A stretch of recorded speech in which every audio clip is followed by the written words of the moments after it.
Assalamualaikum, selamat datang kembali di Guru Gembul Channel. Pada tahun 1979, seorang mamang-mamang tidak dikenal yang mengaku bernama R.C. Christian itu mendatangi sebuah perusahaan granit di Georgia yang bernama Alberton Granite Finishing Company.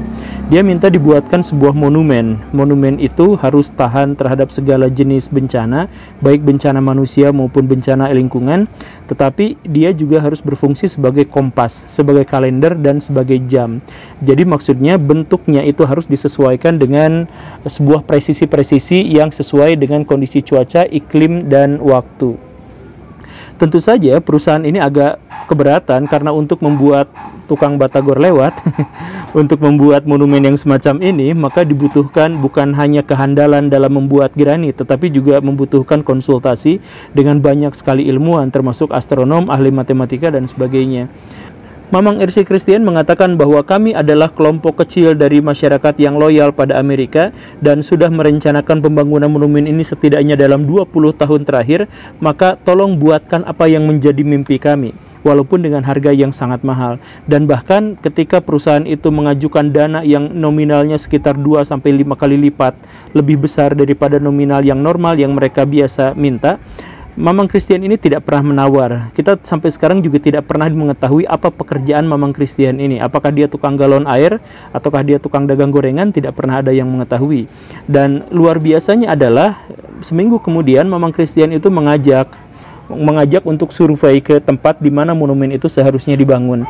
Di tempat itu ternyata adalah sebuah lahan yang sudah disiapkan, ukurannya sekitar 2 hektar, dan kemudian baru dibeli dari mamang-mamang petani yang juga ada di sana. Yang luar biasanya, mamang-mamang petani ini juga diuntungkan luar biasa, karena setelah Mamang Christian itu membeli tanah di situ dan kemudian mematok bahwa monumen itu harus ada di sini, maka Mamang Christian ini mempersilahkan petani itu yang sebelumnya memiliki tanah, yang tanahnya udah dibeli, untuk mengambil kembali tanahnya. Jadi maksudnya silahkan urus lagi tanahnya, Bapak berhak lagi untuk mendapatkan tanah ini, tetapi tolong bangunan ini jangan diapa-apakan. Itu saja. Ini kan untung luar biasa. Dan sekali lagi, siapakah orang yang dimaksud ini? Sampai sekarang kita tidak pernah mengetahui siapakah Mamang Christian ini.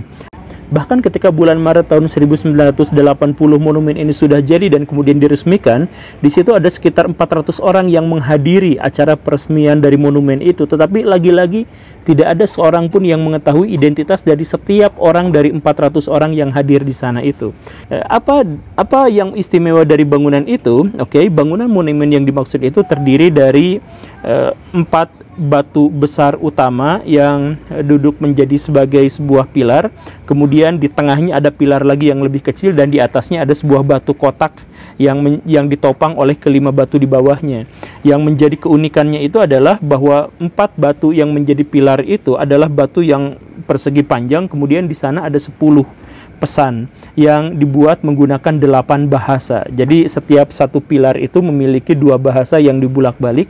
Bahasa yang dimaksud itu adalah bahasa Hebrew, kemudian bahasa Yunani kuno, bahasa Mesopotamia, kemudian bahasa Inggris, bahasa Spanyol, bahasa Cina, bahasa Arab, dan bahasa Sunda Empire.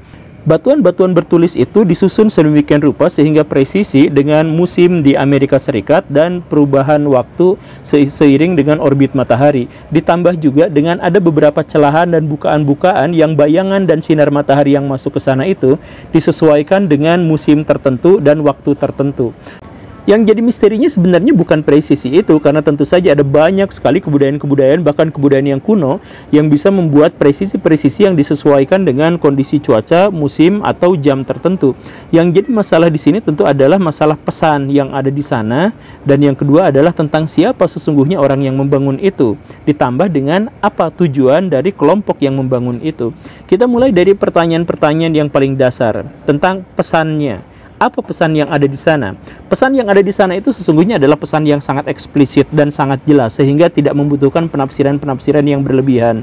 Pesannya itu ada 10 poin, saya bacakan satu-satu. Yang pertama itu adalah menjaga populasi manusia di bawah 500 juta manusia dalam keseimbangan abadi dengan alam. Kemudian yang kedua, pandu reproduksi dengan bijak, meningkatkan kebugaran dan keragaman. Kemudian satukan umat manusia dalam bahasa baru yang hidup. Kemudian kendalikan nafsu, iman, tradisi, dan segala sesuatu dengan akal sehat.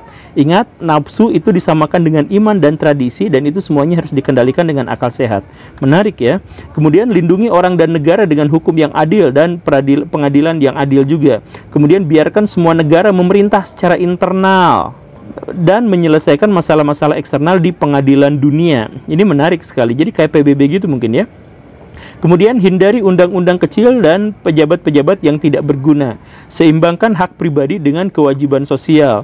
Kemudian hargai kebenaran, keindahan, cinta kasih, dan mencari keselarasan dengan yang tidak terbatas. Dan kemudian yang terakhir, jangan pernah menjadi kanker di muka bumi. Tinggalkan ruang untuk alam. Dan tinggalkan ruang untuk alam ini ditulis 2 kali.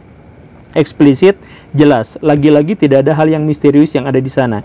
Cuman kalau misalkan kita hubungkan dengan pertanyaan yang kedua itu tentang siapa sesungguhnya mereka dan apa faedahnya, apa tujuan di baut ini, maka pada akhirnya bangunan ini memunculkan sejumlah besar spekulasi terkait dengan kontroversi dan konspirasi. Sudah saya jelaskan bahwa orang yang memesan monumen ini adalah orang yang tidak dikenal. R.C. Christian itu adalah nama palsu, yang dia mengaku sendiri bahwa ini adalah nama samaran dan diminta untuk bahwa identitasnya adalah identitas yang anonimus. Ada desas-desus bahwa ada orang atau beberapa orang yang mengetahui satu di antara 400 orang yang hadir itu, tetapi dia diancam akan dibunuh kalau dia harus membongkar rahasianya. Tapi itu hanya sekedar desas-desus dan tidak bisa diklarifikasi, tidak bisa dikonfirmasi. Tetapi kemudian ada beberapa teori tentang siapa mereka sesungguhnya. Yang pertama itu adalah teori yang menjelaskan bahwa ini adalah aliran setan, kelompok gereja setan atau New World Order dan sebagainya. R.C. Christian yang dimaksud itu kemungkinan adalah singkatan dari Rose Cross Christian.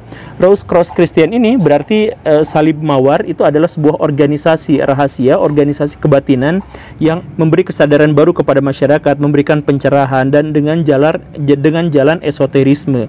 Tetapi karena ya seperti yang kita kenal sekarang dan seperti yang kita pernah bahas di episode yang ini, bahwa organisasi-organisasi atau gerakan-gerakan esoterisme, bahkan esoterisme barat itu oleh orang-orang di barat itu biasanya disebut sebagai gereja setan. Jadi bahkan ketika misalkan kita bertemu dengan Freemason, Illuminati yang sama sekali tidak ada kaitannya dengan setan, pasti disebutnya sebagai aliran setan atau gereja setan atau hal-hal yang semacam itu. Termasuk juga salib mawar ini.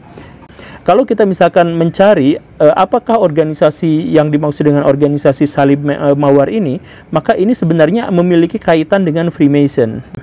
Pada tahun 1638, sebuah puisi yang ditulis oleh Adamson itu menuliskan bahwa kami sebagai orang-orang Freemason itu adalah saudaraan dengan orang-orang salib mawar, yang dengan demikian maka memang ada hubungan yang sangat erat antara Freemason dengan organisasi salib mawar ini. Organisasi itu diklaim lebih awal daripada Kristen. Jadi dia ada sejak zaman Mesir kuno, dan kemudian salib yang mereka pakai itu sebenarnya bukan salib yang benar-benar terkait dengan kekristenan, tetapi salib yang terkait dengan simbol-simbol Mesir kuno. Dan kemudian mawar yang dimaksud itu terkait dengan matahari, sama seperti yang dipuja oleh bangsa Mesir kuno. Dan kalau memang seperti ini, maka ini memang paralel dengan tulisan-tulisan yang ada di Guidingstone, Georgia ini. Tetapi kemudian ada penafsiran yang lain bahwa yang dimaksud dengan salib dan mawar itu artinya adalah yang lain. Salib itu artinya adalah phallus, itunya cowok, dan kemudian mawar itu artinya perempuan. Jadi maksudnya laki-laki dan perempuan, kemudian mereka bereproduksi secara berkesadaran, secara bertanggung jawab. Dan kalaupun penafsirannya adalah seperti ini, maka ini pun sangat paralel dengan pesan-pesan yang ada di batu itu, yang khususnya nomor 1 itu adalah bahwa kita harus mengendalikan populasi manusia sedemikian sehingga tidak lebih dari 500 juta manusia. Kalau ini adalah penafsiran yang benar, maka ini adalah penafsiran yang sangat eksotis dan seru, karena ternyata organisasi rahasia itu adalah organisasi yang benar dan ada dan memiliki sejumlah besar uang untuk melaksanakan agenda-agenda mereka, yang sekali lagi harus saya garis bawahi ya, bahwa agenda mereka itu tidak pernah jahat dan mereka itu tidak pernah memuja setan. Bahwa banyak sekali tuduhan-tuduhan terhadap mereka bahwa mereka itu adalah gereja setan dan sebagainya, sehingga menyebut bahwa 10 pesan yang ada di batu itu adalah anti dari 10 pesan Tuhan, Ten Commandment itu. Maka itu semuanya adalah pikiran-pikiran dari orang masa lampau yang sempit. Sesungguhnya ini adalah pikiran-pikiran dari orang-orang rasional yang mencoba untuk hidup di masa depan. Tapi ya, saya nggak mau bela-bela orang-orang yang tidak dikenal seperti itu kan. Tapi kita lanjutlah, itu teori yang pertama yang menghubungkan itu adalah dengan Freemason, dengan salib mawar dan sebagainya. Tetapi itu ada teori yang lainnya. Teori yang menyebut bahwa monumen ini dibuat oleh orang-orang yang sangat takut terhadap bencana perang nuklir. Ingat, pada tahun 1979 ketika monumen ini dibuat, itu adalah puncak dari Perang Dingin. Dan puncak dari Perang Dingin itu adalah mengancam seluruh manusia akan adanya perang nuklir. Jadi maksudnya monumen ini tidak diceritakan untuk manusia itu harus dipunahkan sehingga hanya tersisa 500 juta, bukan. Di situ dikatakan pertama, ya, kuncinya yang tadi. Yang pertama, bahwa monumen ini harus dibuat dengan tahan terhadap segala bencana, baik bencana manusia maupun bencana alam. Yang dimaksud dengan bencana itu kemungkinan besar adalah perang nuklir. Kemudian yang kedua, pertahankan populasi manusia tidak lebih dari 500 juta, itu adalah perhitungan. Seandainya pada waktu itu perang nuklir memang benar-benar terjadi, maka jumlah manusia yang tewas itu sedemikian banyak sehingga sisanya hanya 0,5 miliar saja. Dan setelah itu maka please manusia harus berkembang biak dengan berkesadaran agar tidak lagi memunculkan perang yang sangat besar itu. Dan ini paralel sekali dengan pernyataan di dalam pesan itu bahwa kalau ada urusan-urusan dalam negeri setiap negara, maka urusi itu secara internal. Tetapi kalau ada masalah-masalah eksternal, silakan urusi itu dengan pengadilan internasional, pengadilan yang lebih besar, yang kurang lebih kita pahami sebagai PBB. Maka dengan penafsiran ini, maka orang yang membuat monumen ini adalah orang-orang yang sangat berdedikasi untuk menghentikan perang atau menyadarkan manusia atas bahaya perang dunia ketiga. Kemudian teori ketiga tentang siapa dan apa tujuan dari monumen ini dibangun, itu adalah teori yang menyebutkan bahwa mereka itu bukan orang Freemason atau dari salib mawar, atau mereka juga bukan orang-orang yang berusaha untuk menghentikan perang dingin dan sebagainya, tapi dari kelompok orang-orang rasional. Dan ide tentang yang tertulis dalam poin-poin itu sesungguhnya bukan pesan yang disampaikan, tetapi adalah ramalan tentang masa depan. Jadi maksudnya masa depan manusia itu adalah manusia, populasi di buminya hanya 500 juta dan mereka hidup selaras dengan alam. Mereka tidak lagi peduli pada nasionalisme, mereka tidak peduli lagi pada agama, dan karena tidak peduli pada dua hal itu, maka motif-motif samaran akan terjadinya perang itu akan dihilangkan. Dan motif utama dari terjadinya perang yaitu berkebutuhan. Kan selama ini perang itu sesuai dengan kebutuhan kita. Kita mau perang terhadap bangsa lain itu karena kita membutuhkan sesuatu atau berkepentingan pada sesuatu, gitu kan pikirannya.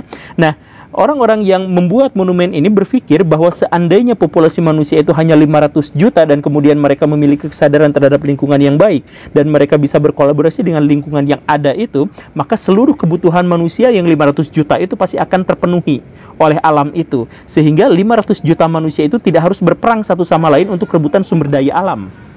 Sekarang saya tanya pada Baraya, silahkan tulis di kolom komentar, apakah Baraya setuju dengan tatanan dunia seperti itu di masa depan? Misalkan bahwa manusia hanya 500 juta, kemudian masing-masing di antara mereka memiliki sumber daya yang memadai, sehingga mereka tidak harus berperang satu sama lain, mereka memiliki kesadaran spiritual yang tinggi, tanggung jawab terhadap teknologi, kemudian mereka bisa menyesuaikan diri dengan lingkungan secara abadi dan sebagainya. Apakah Baraya setuju dengan seperti itu? Termasuk juga bahwa mereka itu memang memiliki pemerintahan masing-masing, tetapi mereka akan patuh pada pemerintahan global yang cuma satu itu, dan mereka memiliki bahasa yang hidup, bahasa yang dalam artian bisa dipahami oleh semua bangsa-bangsa di seluruh dunia. Apakah Baraya setuju dengan hal yang semacam itu? Ya, sekali lagi itu sebenarnya adalah pernyataan pribadi, teori pribadi saya. Teori yang ketiga itu bahwa ini adalah ramalan tentang masa depan. Tetapi ada pesan lain yang memang ada dalam batu itu, bahwa batu itu sesungguhnya adalah batu yang dirancang sedemikian rupa sehingga siapapun yang bisa membaca teks-teks itu dari awal sampai akhir dengan semua bahasa yang ada di sana, maka orang yang membacanya itu pasti akan meninggal dunia.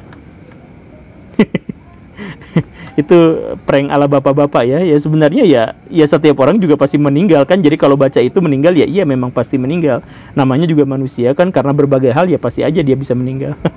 Ya itulah prank bapak-bapaknya ya, ditutup oleh hal-hal yang konyol. Terima kasih karena sudah menyimak. Saya mau kabur. Assalamualaikum warahmatullahi wabarakatuh.